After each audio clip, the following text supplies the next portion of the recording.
Hello বন্ধুরা, welcome back to my channel. চলে এলাম আবার তোমাদের সামনে একটা নতুন রেসিপি নিয়ে। আজকে তোমাদের দেখাবো কাতলা মাছের একটা নতুন রেসিপি। এখন যেহেতু গরমকাল, তাই বাজারে অনেক সজনা ডাঁটা পাওয়া যাচ্ছে। তো আমি আলু সজনা দিয়ে একটা পাতলা করে কাতলা মাছের ঝোল তোমাদের বানিয়ে দেখাবো। প্রথমে সজনে ডাঁটাগুলো নিয়ে সুন্দরভাবে ছুলে নিয়েছি। একেবারে আঁশ বা ছোবাগুলো যেন পরিষ্কারভাবে ছুলে যায় সেদিকে নজর দিয়েছি। আর আলুগুলোকেও লম্বা লম্বাভাবে কেটে নিয়েছি। কড়াইয়ে একটুখানি তেল দিয়ে দিলাম। তেলটা অনেকক্ষণ রেখে গরম করে নিতে হবে। তারপরে দেখো, কড়াইয়ে তেল গরম হয়ে গেলে এপিট ওপিট ভালো করে তেলটা ছড়িয়ে নিচ্ছি। এবারে আমি নুন হলুদ মেখে রাখা মাছগুলোকে একে একে দিয়ে দিচ্ছি। দিয়ে ভালো করে মাছগুলো ভেজে নেব।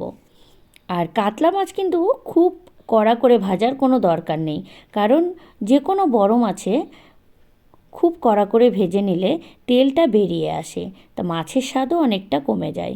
তাই কাতলা মাছ বা যে কোনো বড় মাছ একটু তেলুক মাছ একটু কম পরিমাণে ভাজার চেষ্টা করবে, তাই বলে একেবারে কাঁচা না। চলো, এবার মাছ ভাজা পুরো মোটামুটি কমপ্লিট। মাছ দেখো লালচে মতো হয়ে গেল। এবার আমি এপিট ওপিট ভালো করে ভেজে নিলাম। এবার নামিয়ে নিচ্ছি মাছগুলোকে। এখানে আমি খুব একটা বেশি পরিমাণে মাছ নিইনি, মোটামুটি কয়েক পিসের মতো মাছ আছে। চলো, এবার ফোড়নের জন্য কি কি ব্যবহার করছি দেখিয়ে দিই। দুটো মতো তেজপাতা নিয়েছি, কিছু কাঁচা লঙ্কা, শুকনো লঙ্কা, আর নিয়েছি কাঁচা লঙ্কাগুলো অবশ্যই চিড়ে নিয়েছি। নিয়েছি এখানে কালো জিরে, একটু পাঁচফোড়ন, আর নিয়েছি সাদা জিরে। একে একে এবার তেলের মধ্যে মাছ ভাজার তেলটা মধ্যে দিয়ে দিচ্ছি ফোড়ন।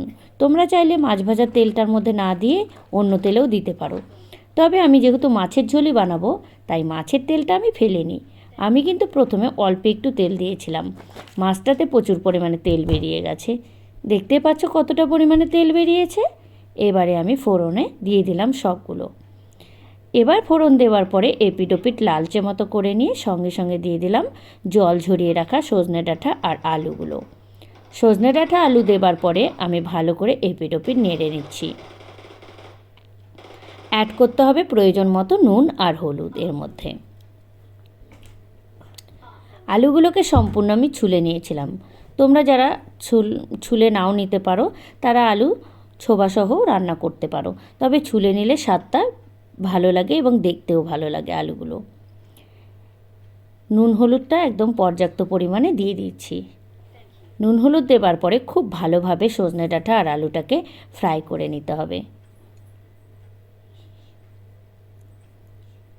আর যেটুকু তেল আছে ঠিক সেই তেলের মধ্যে সজনে ডাঁটা আলুটা খুব ভালোভাবে ফ্রাই করে নিচ্ছি। এপিট ওপিট ভালো করে ফ্রাই করে নেবার সময় অবশ্যই একটা ঢাকনা ব্যবহার করব, তাহলে খুব তাড়াতাড়ি সজনে ডাঁটা আলুটা ফ্রাই হওয়ার সাথে সাথে সেদ্ধও হয়ে আসবে। বারবার ঢাকনাটা তুলে নিচ্ছি, এবারে বারবার নাড়াঘাটা করে নিচ্ছি।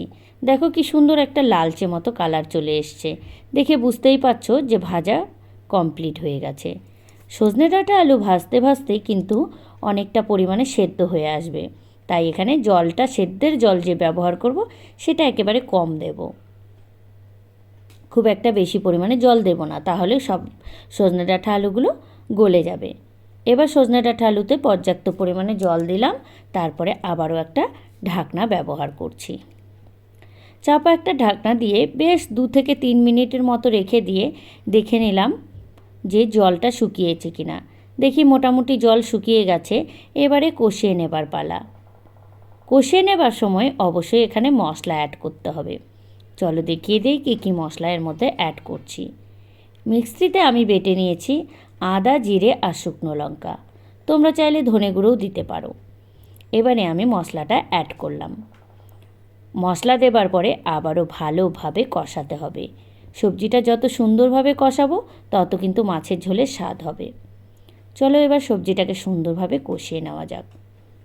কষানোর সময়ও আমি কিন্তু ঢাকনাটা ব্যবহার করেছি, যাতে মশলাগুলো ছিটে ছিটে গায়ে না আসে।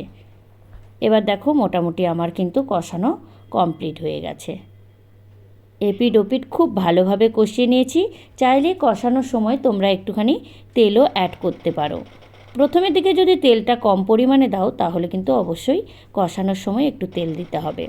আর যদি কষানোর সময় তেল না দাও তাহলে প্রথমেই একেবারে পর্যাপ্ত পরিমাণে তেল দিয়ে দেবে।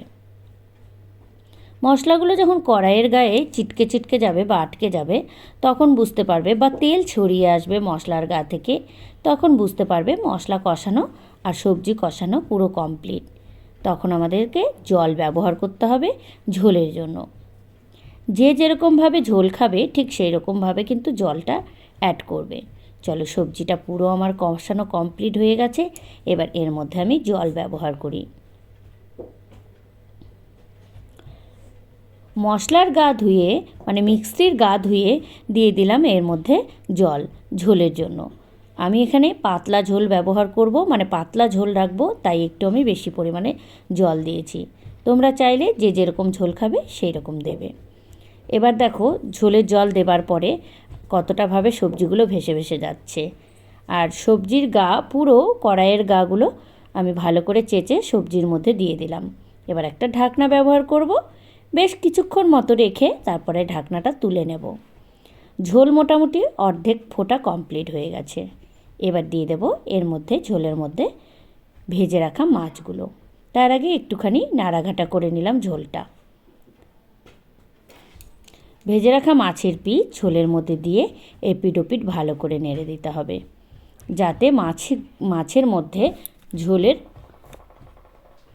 অংশটা ছড়িয়ে যায় এবং ঝোলের মধ্যে মাছের গন্ধটা বেরিয়ে আসে।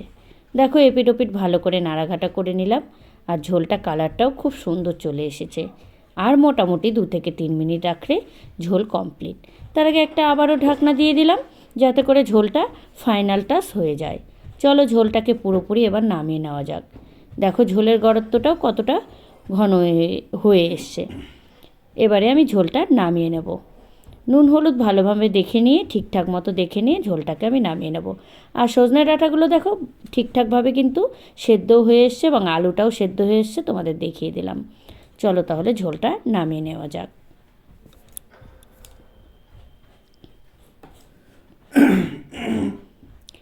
এইভাবে মাছের ঝোল তোমরা বাড়িতে করে দেখবে, কাতলা মাছের ঝোল অবশ্যই খুব ভালো স্বাদ হবে। তো চলো আজকের ভিডিওটা এই পর্যন্ত।